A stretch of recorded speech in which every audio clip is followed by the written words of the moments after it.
Welcome to Buddha Dharma TV's Sunday program. I am Lisa Chu. Namo Buddhaya. Today, we are delighted to present the second part of a Buddhist sermon, a Buddhist hymn titled Ancient Path, and the weekly Dhammapada sermon.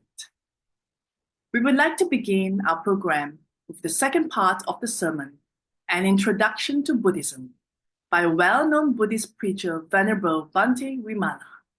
Bhante Vimala is currently based in Princeton, New Jersey, in the USA. Here is Bhante Vimala to speak on An Introduction to Buddhism. And I think we don't have too much time because of that. I briefly share with you about Satipatthana Sutra, and today, since it is a discussion of meditation, the samatha is all about imagining, cultivating positive self-images in your mind, and to replace the negative images that are constantly triggering negative emotions within you. You understand it?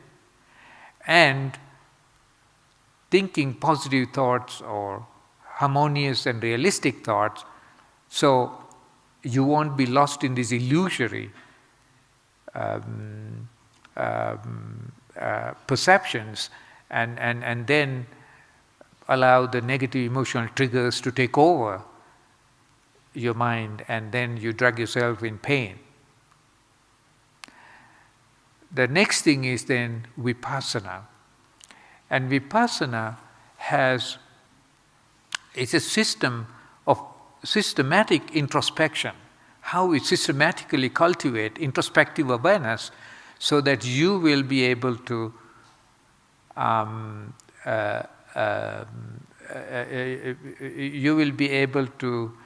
cultivate the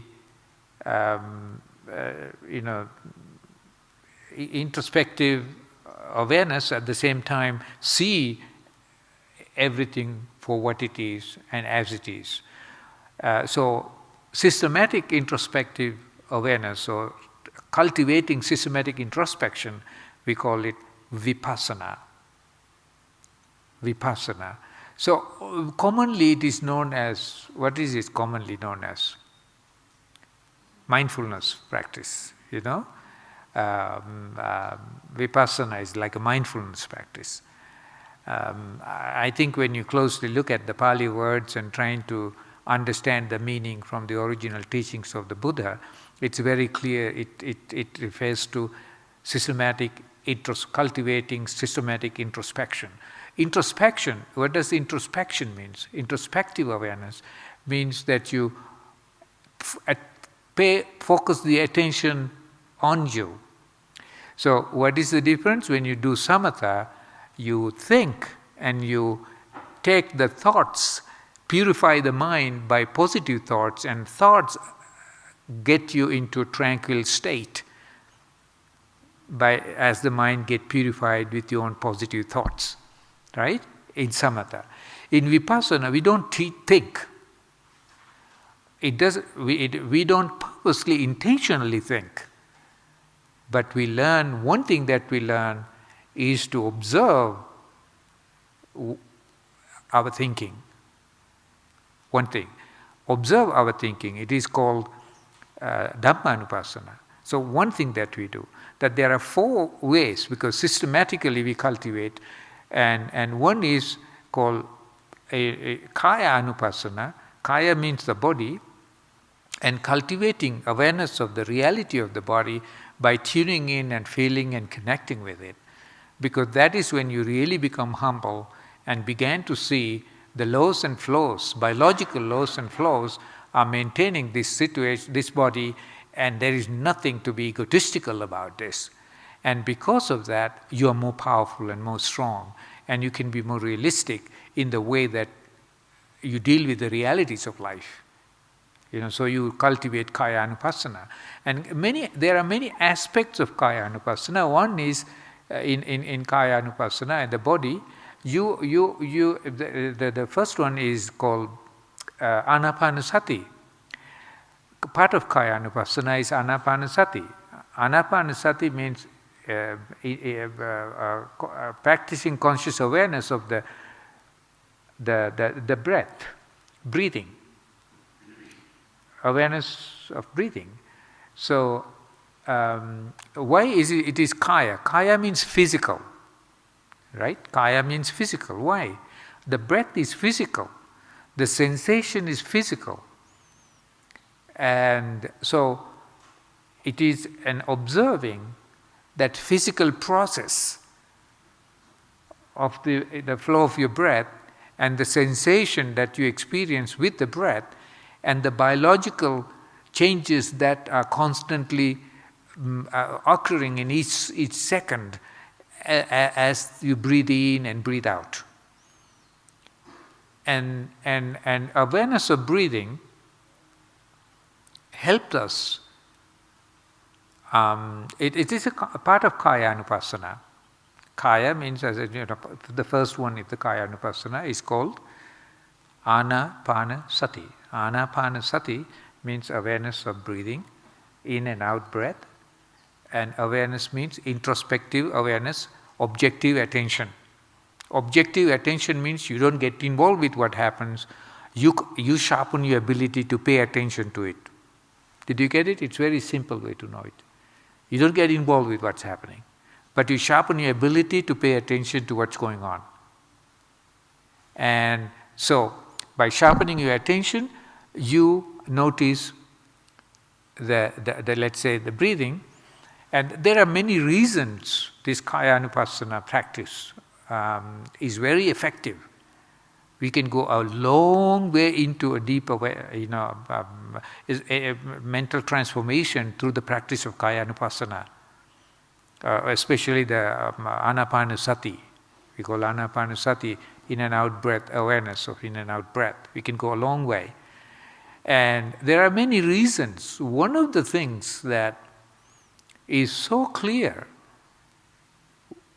why we can discipline and train the mind so effectively so that the emotional agitations will settle in and you will feel peace in the mind. And one thing is when you breathe, I always say that when you breathe, you always breathe in the present moment. Present moment, it is happening now. Present moment has higher levels and lower levels of, you can describe it in many different ways. But generally, when you breathe, you don't breathe in the last moment. You don't breathe in the next moment. The breath is happening now. You understand? The Buddha teaches us that if you really want to be in touch with the reality of life and transform your mind, you have to break this cycle of constant, repetitive cycle of fantasy, the thoughts. So in order to do that, you bring the attention into the present moment. One way to bring into attention to the present moment is bring it into the breath. Because the breath is not happening in the last moment, it's not happening in the next moment. It's only happening now. So if the mind flows with the breath, what happens? You're there with it. You're there with it. What is disturbing constantly? Reactions, mental reactions that get triggered constantly from the memory. To the past or to the future. Right? With the past, we are in conflict with the past and the future constantly. Somebody is sitting here in a quiet place in a cottage or something, might be going crazy in the mind. Because they could be stressed. They could be anxious. And they can isolate themselves, but the mind cannot be easily taken away from all, conditioned, habitual thinking and repetitive emotions that are constantly there within us. So in that very simple thing, as we said, Kaya Anupassana also helped us. Kaya Anupassana, looking at the body, and then you begin to see the level of stress. That's why I said every time, all the time, when I meditate with my body few minutes. I know for sure when the body gets settled, my attention becomes clearer. If the body is so tense and stressed and try to focus and try to control my breath, it is going to be a struggle. So the Kaya Anupassana actually is the cultivating awareness of the body, connecting with the body, spending some time with the body, freeing the body from stress, allow the mind to slow down. And it helps us to maintain focus better.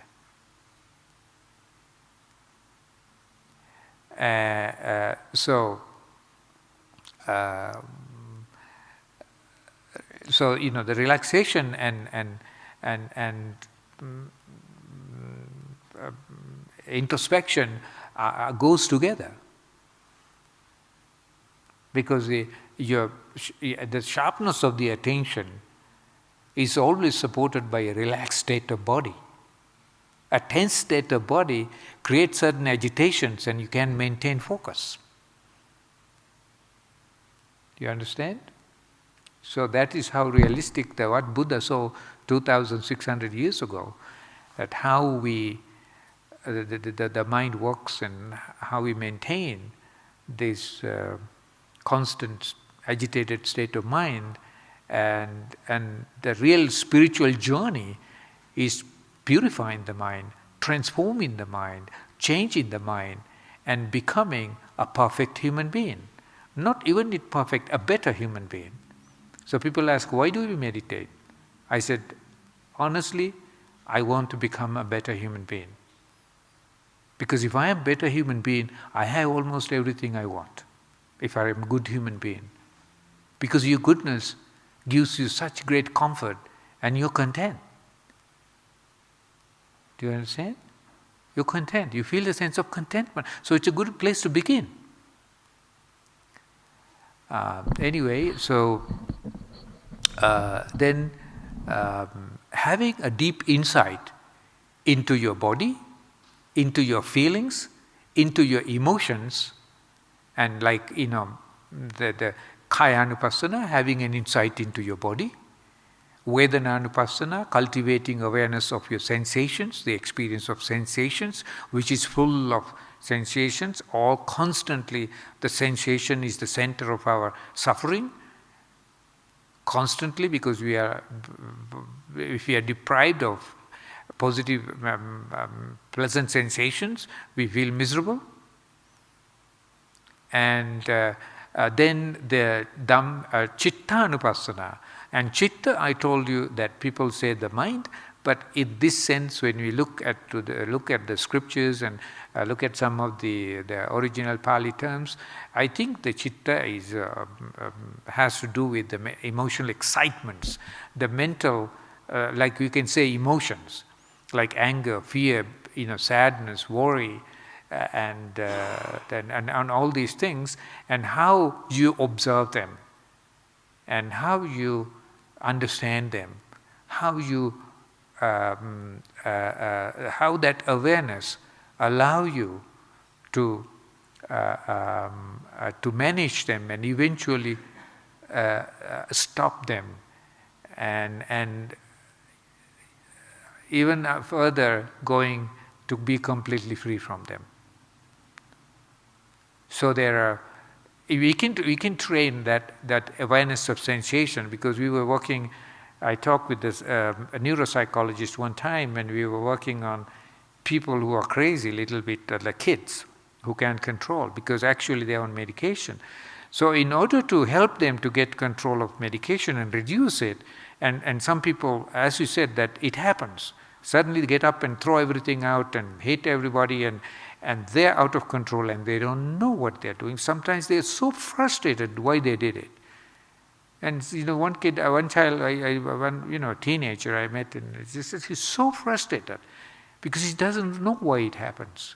And after that, he's even angrier, telling that, why did I do this? He should not throw away things and hit the mother or something like that, and out of control. So he doesn't know. So the best way, because he can't think, he cannot control his mind, but if he can remember to pay attention to the body and notice the physical changes and sensations, he can slow down. Not by thinking, changing your thoughts, but simply being aware of the state of your body and relaxing it. You understand? And you can try this when you're angry. You go home.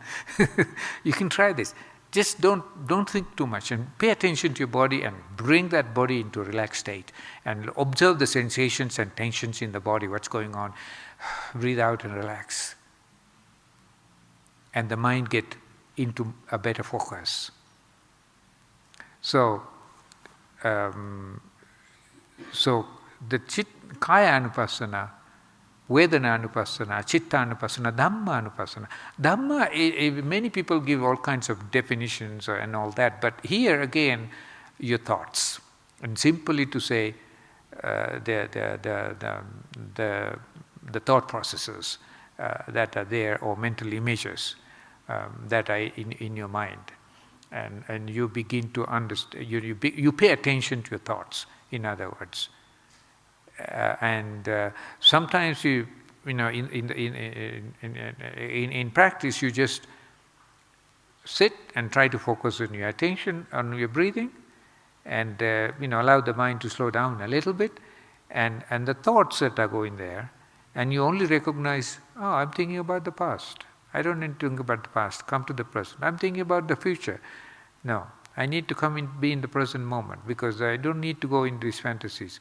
So the mind is constantly floating into the past and future and getting triggered from the memory and keep floating, keep floating in some kind of a world of fantasy.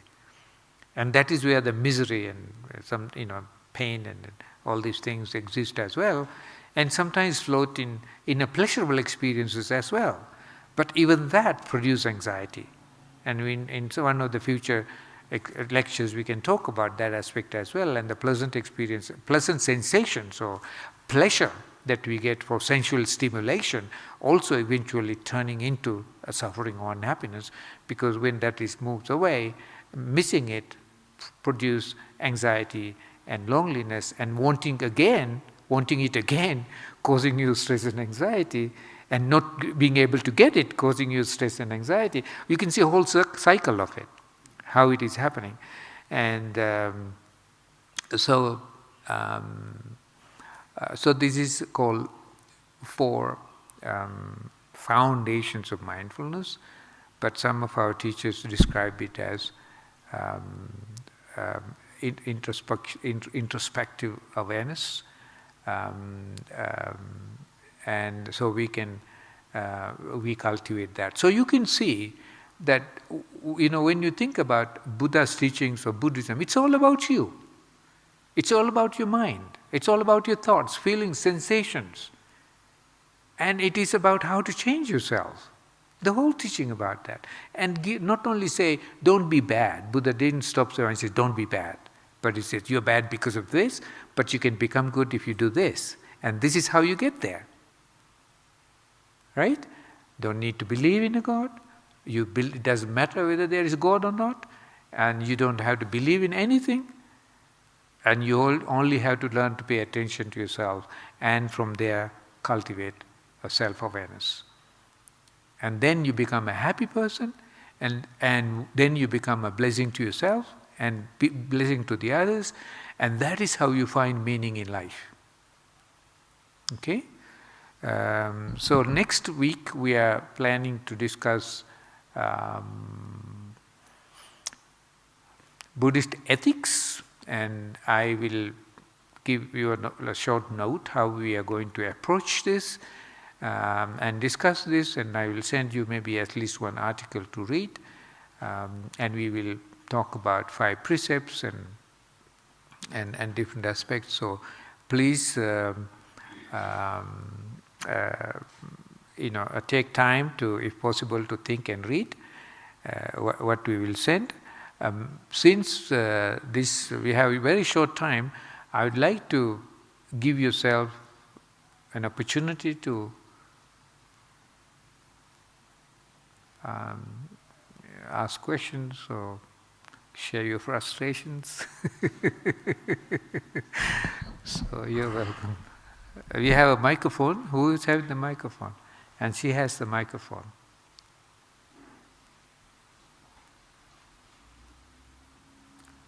You can turn it on, yeah? Anybody have any questions?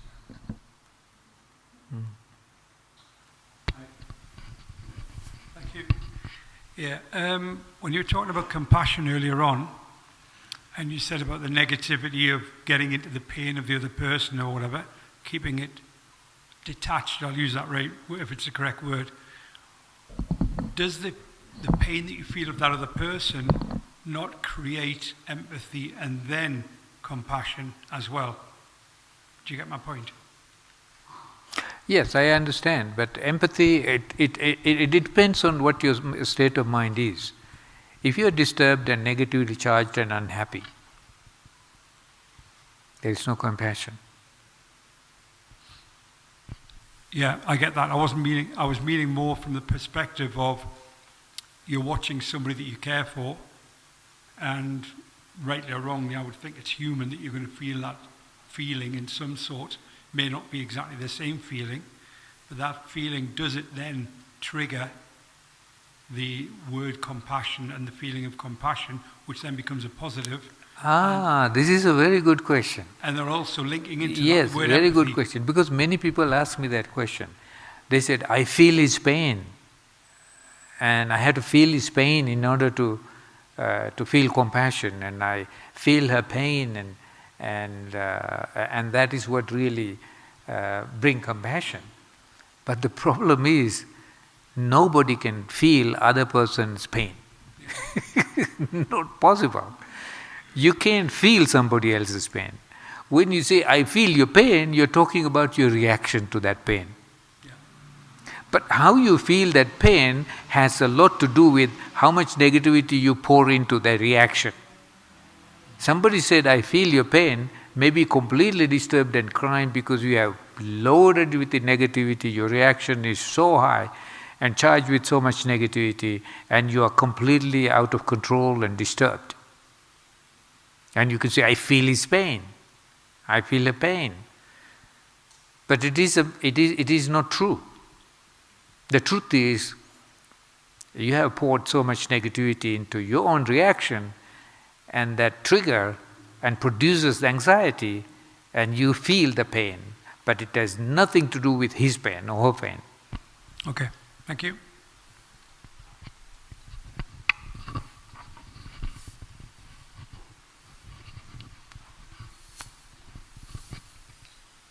Thanks. So I was thinking about the 4 foundations of Vipassana meditation. And so all of these 4 elements, they happen at the same time, right? So Can at you least... a little bit closer, the microphone? Yeah. I was wondering if the 4 foundations, if they happen at the same time. So when I'm meditating and I'm thinking about the breath, so that's Kaya Anupassana, I'm also at the same time practicing the other ones, because when a thought comes, then I am noticing it. When an emotion comes, I'm noticing it. So I'm just wondering if these 4 foundations, as explained, if they happen at the same time during the practice, or if they can be or should be separated for better results. Yes, I understand. But I think when you say at the same time, that is a little bit tricky, because any moment that even the awareness, the presence of awareness, one thing at a time in one moment is focused on.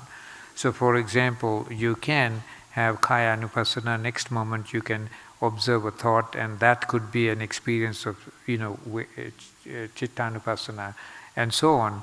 So in a sitting, you might experience all aspects of it at different times. But you should be, because when your attention becomes sharper, that is what exactly happens. because you're not neglecting, you're focusing at one thing at a time. And that brings you, that connects you with that particular moment, or if it is a sensation triggered by an emotion. Okay, but it's like, but then in one practice you do shift between these four. Then I'm just wondering if that's because it always happens to me. I'm just wondering if it's better to try and focus on one aspect, or if it's normal that in one sitting, one practice, you go from one element to the other. Yes, it depends. There are many different levels of awareness, but if you think that you have made enough progress and you are able to really be consciously alert, and that usually happens in a very high state of development, because the mind is thoughts are like things, and our thoughts can't spread out that well, and because when you simulate and you focus on one thing and at a time, and you might be switching around and moving around, and as you feel, and if it really relaxes and if you feel that you are in touch with what's going on, I think it is okay. But it is much better to focus on certain areas and go deeper into that particular area. And because sensations exist all the time. Because our emotions are producing physical sensations naturally. So I think the intention should be to just to go as deeply as possible into that particular experience, that particular part of the training. Okay. And it helps. Thank you. And, yeah, thank you. So anyway, I think we also talked about learning to chant the homage to the Buddha in Pali. I don't know, because we also put just this sentence today, because I know most of you haven't done it before, and if you have, I'm sure you are familiar with it. And this is something that we very often, when we come to the statue of the Buddha or image of the Buddha, and we talk about the Buddha, Dhamma and Sangha next time, the triple gem, and understand what it means when you say Buddha. And so this is called homage to the Buddha, and it is every time before meditation or before doing other things, we remember a pure mind, the enlightened mind, an awakened mind, and we don't relate to Buddha as a person as such, because it is actually beyond that kind of identity, because it's a symbol of awakening and symbol of enlightenment and symbol of purity and symbol of spiritual transformation and symbol of the nature that we all have within us, the Buddha nature. That that it is a reminder, just like when we think about a leader and we think about following somebody, we respect and we appreciate and we honor, we want to be like that person, and so our journey is to become enlightened. That's the same way the Buddha became enlightened. So this kind of symbolic reminder in the beginning, or even reflection on the virtues of the Buddha, purify our thoughts and help us to achieve a certain level of calmness. That is what we do here. Is Namo Tassa Bhagavato Arahato Samma Sambuddhassa. Namo Tassa Bhagavato Arahato Samma Sambuddhassa. Namo Tassa Bhagavato arahato samma sambuddhassa. Namo tassa bhagavato arahato samma sambuddhassa. Namo tassa bhagavato arahato samma sambuddhassa. Namo tassa bhagavato arahato samma sambuddhassa.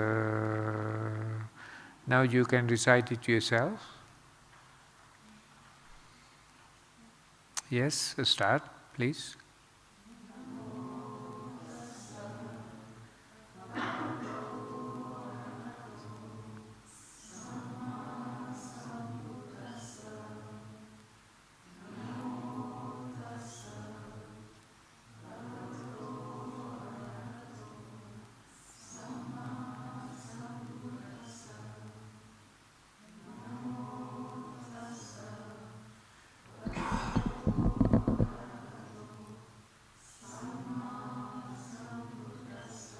How about little bit volume, higher volume, little bit, add little bit of volume into it, volume. Yes, start, please.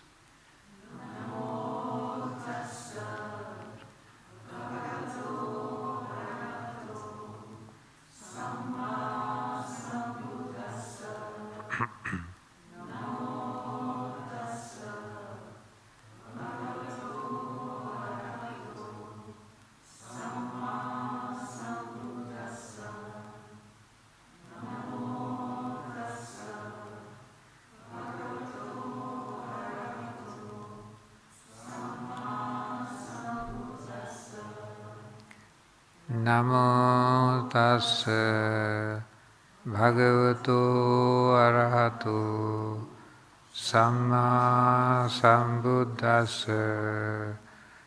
Namo tassa bhagavato arahato samma sambuddhassa. Namo tassa bhagavato arahato samma sambuddhassa. Also, when we always finish our sessions, we have a tradition, especially in Theravada tradition, and we say sadhu 3 times. When we begin or at the end of our meditation, we chant sadhu and then just feel that that vibrations and experience little peace. So let us chant together. Sadhu,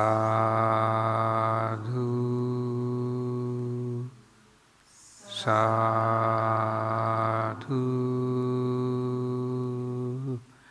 sadhu.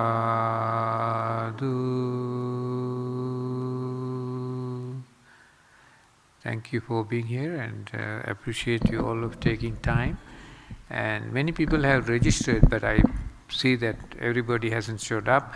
We actually closed the registration because there were too many people. And I think some people might have assumed that it is online, or maybe because of the rain, people might have, because we stopped registration, accepting registrations because of the, we thought that there will be many people. So I'm not sure what the exact reason is. So you're welcome again next day. If there was a rain forecast as well, so we tell everybody at 5:30 you might have already scheduled things. So I'm glad that you came to this, and you understood about meditation. It's all about paying attention to yourself and paying attention to your thoughts and understanding yourself better and correcting yourself and guiding yourself, to become more kinder and calmer and more patient and more gentle, more caring and all that. So that you do it for yourself, because if you do that and when you achieve that progress, and you are less vulnerable to the chaotic realities that surround us always, you know. And so I wish you success with your journey, and please, we have 4 lessons scheduled, so this next Sunday, and then we also have Saturday and Sunday in the following week, Saturday and Sunday both. So I hope that you will make to all 4 classes, and there are some people actually who have come here and many times requested that they wanted to be a Buddhist, and because of that request we came up with this initiation. It is not a Buddhist thing that we do, it's just as my way that I am accepting people into the community by just reciting some like refuge, and then taking 5 precepts. After that, doing the offering of flowers and offering of candles, receiving blessings, and then after that, exchanging gifts and things like that. So it's a very simple, private kind of a ceremony. We don't invite public for that, and we have done it for many years here. So you're welcome. You think about it after this course, and if that is in your heart, you're welcome. And there is no requirement that you become Buddhist if you want to practice and benefit from the teachings of the Buddha. But if you choose to have initiation, you're welcome. And we are here to facilitate that. And so I'm going to be around for this month. And so if anybody wants to have any sessions or have other concerns, you're welcome to, set up time and see, have some private session or something like that. You're welcome. So good night and good luck, and may you be well and happy. Thank you. We would like to present a Buddhist hymn titled An Ancient Path by Brother Tan Huat Chi.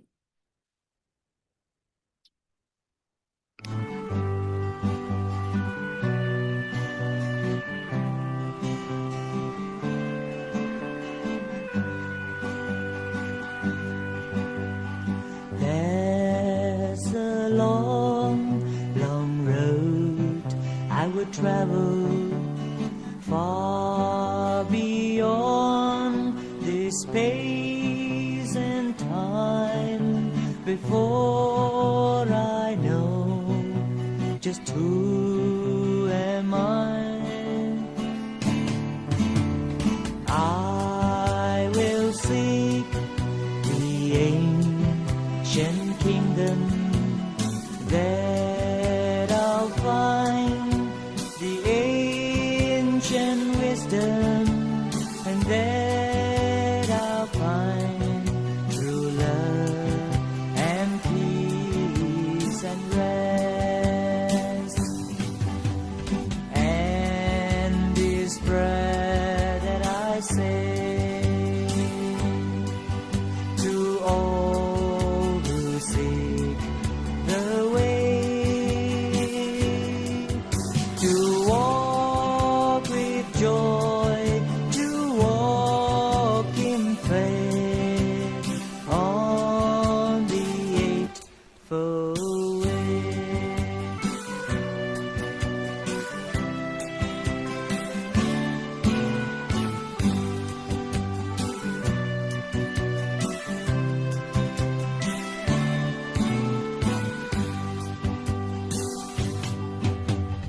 There's an ancient path I would travel far beyond this free-for world of flames that burn, of greed and hate. I will seek the ancient city where the sage has freedom, glory, and that I'll be with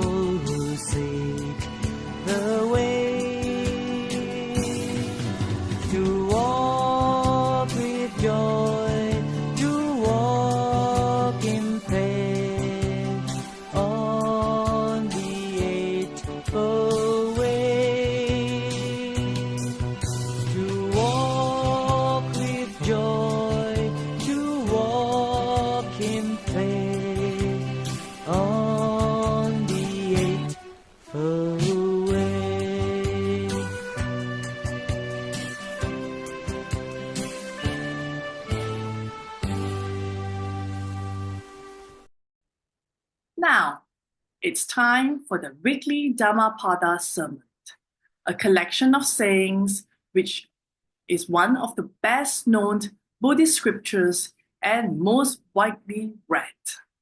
The weekly Dhammapada sermon will be presented by Venerable Professor Bhante Sivali.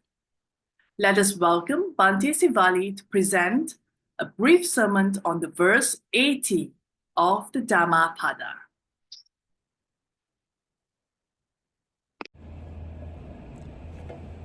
Namo tassa bhagavato arahato samma sambuddhassa. Welcome to the Dhammapada program on the Buddha Dharma TV. Today we are going to discuss the verse number 80. This is a very special verse because it was for a only 7-year-old novice, the youngest Buddhist novice in the history of Buddha Sasana. His name was Pandit, and he was the disciple of the great disciple of Buddha, Sariputtas. So Sariputtas was the chief disciple of the Buddha, and his disciple was this youngest samanera or the novice monk of the Buddha Sasana. His name was Pandit. And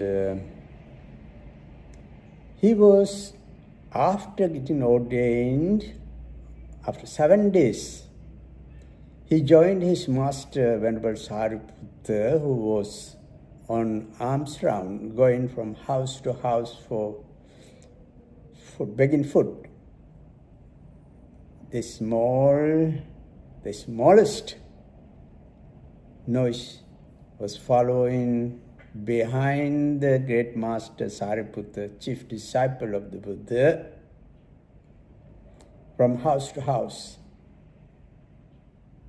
On the way he saw farmers, fletchers, and also the carpenter. So it came to his mind, Udakam hi nayanti nettika, usukara namayanti tejanam. Darung namayanti tachaka attanam damayanti pandita. This was there, but his answer was, this small monk questioned himself. His question was, irrigators,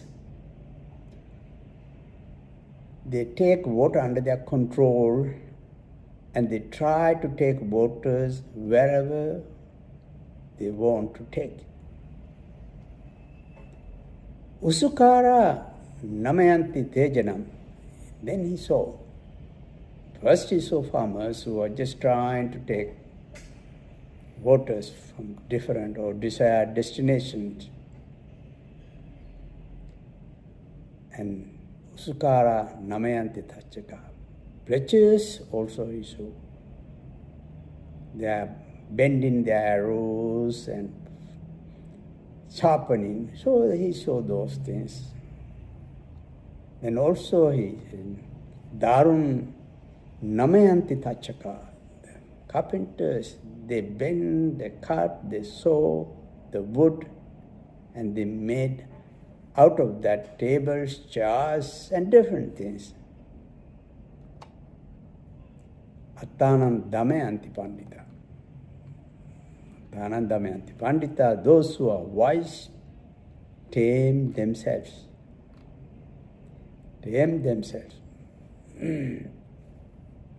the Buddha uttered this verse, spoke this verse, with reference to this novice monk called Pandita, who is the chief disciple of Buddha, chief disciple Sariputta's disciple, the youngest monk, 7-year-old novice.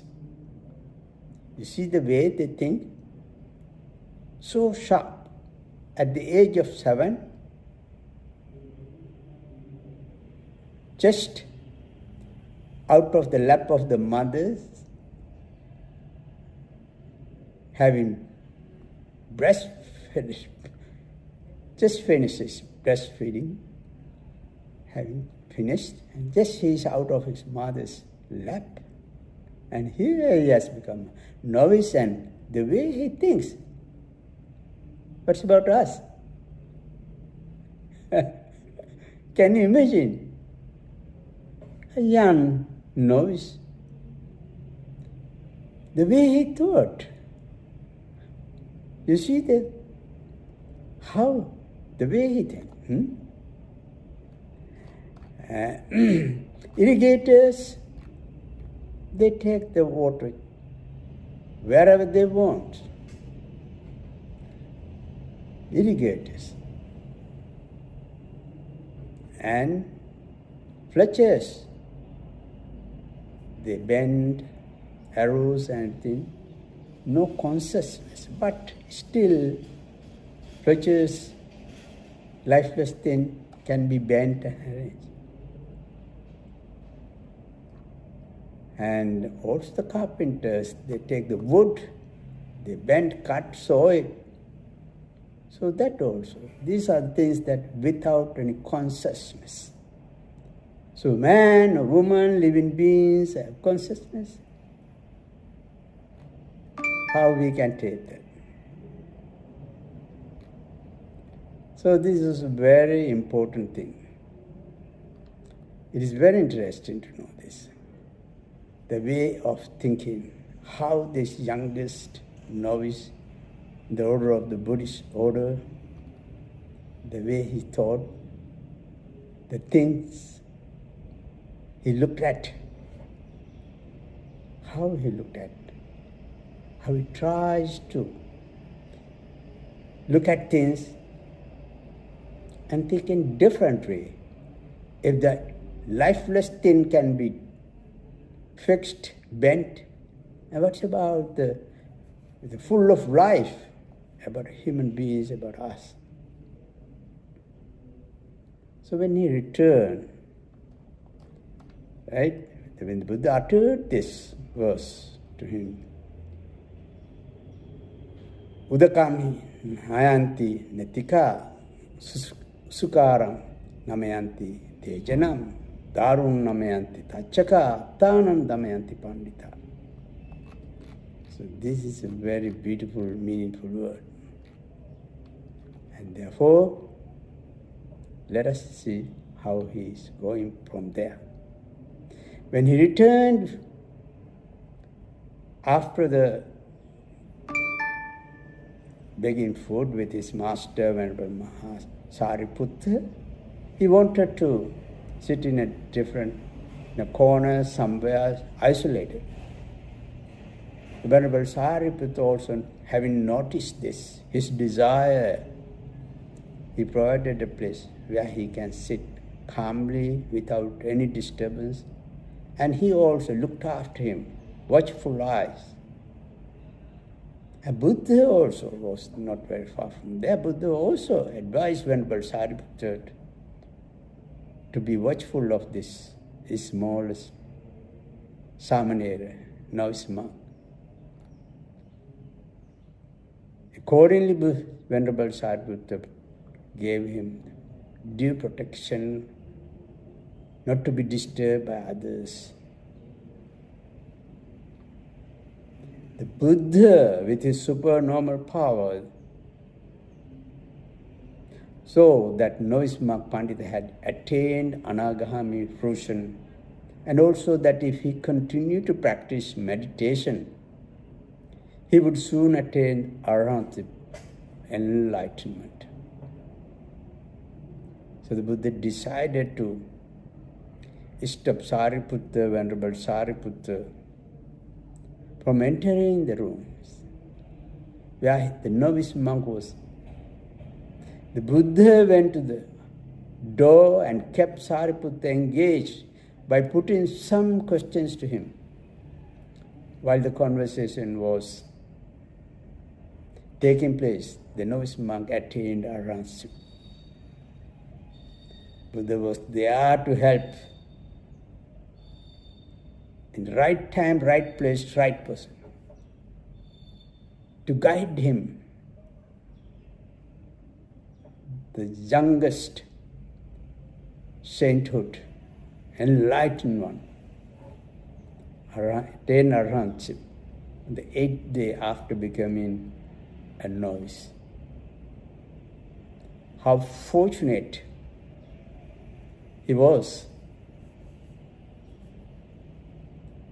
At this time, the Buddha said, when one is earnestly practicing the Dhamma, even the Sakka, God of gods, and the Devas give due protection and keep guard. If we practice meditation diligently, continuously, genuinely,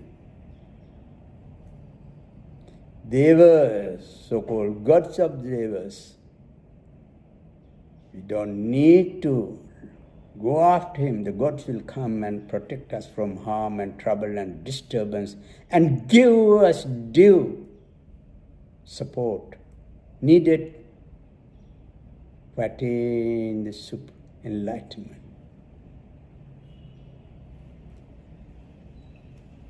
The novice monk, having seen farmers irrigating their fields on his way with his master for Pindapata, for begging, the preachers straightening their arrows, and carpenters making cart wheels and other things, tames his mind and practices the Dhamma.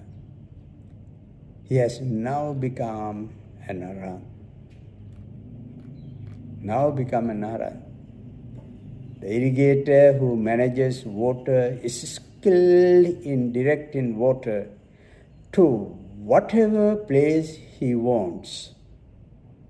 The fletcher skillfully shapes a very straight arrow shaft out of a piece of wood by working skillfully on it.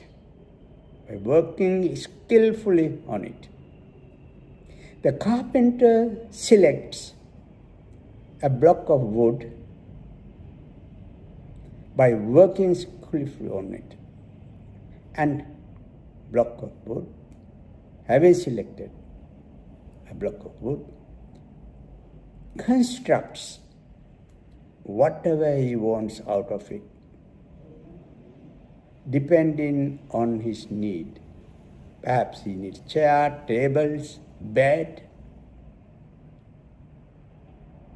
In the same way, the wise persons work upon their mind, restraining the way they desire.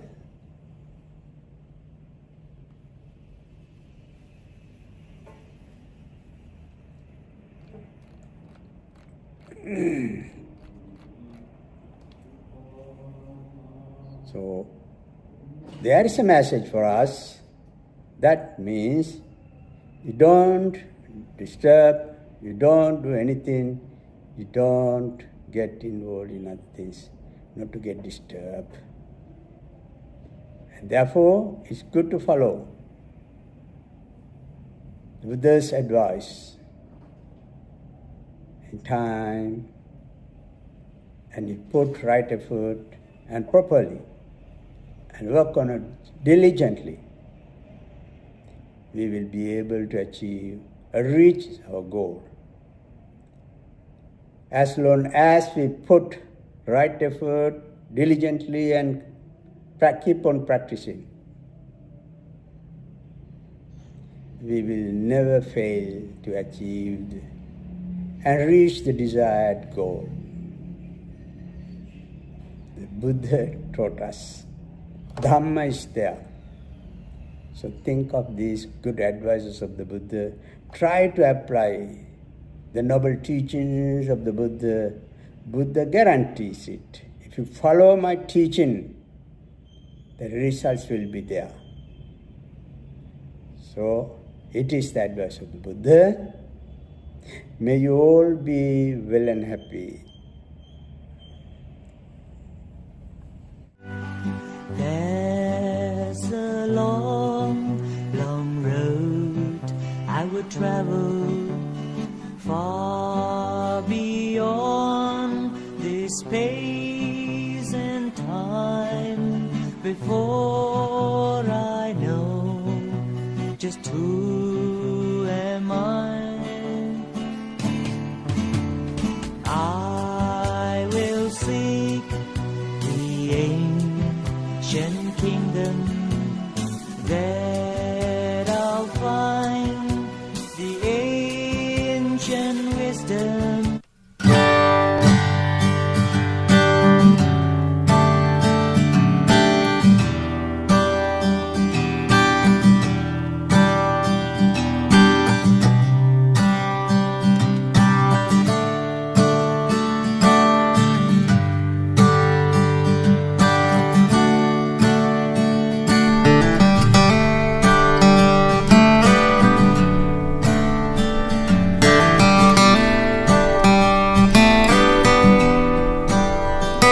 That concludes today's program.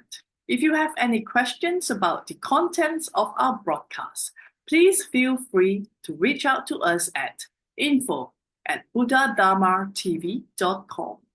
Our dedicated team remains committed to sharing the profound teachings of the Buddha, helping you walk the path of wisdom and enlightenment. Thank you for joining us. We look forward to seeing you again next week at the same time. Namo Buddhaya.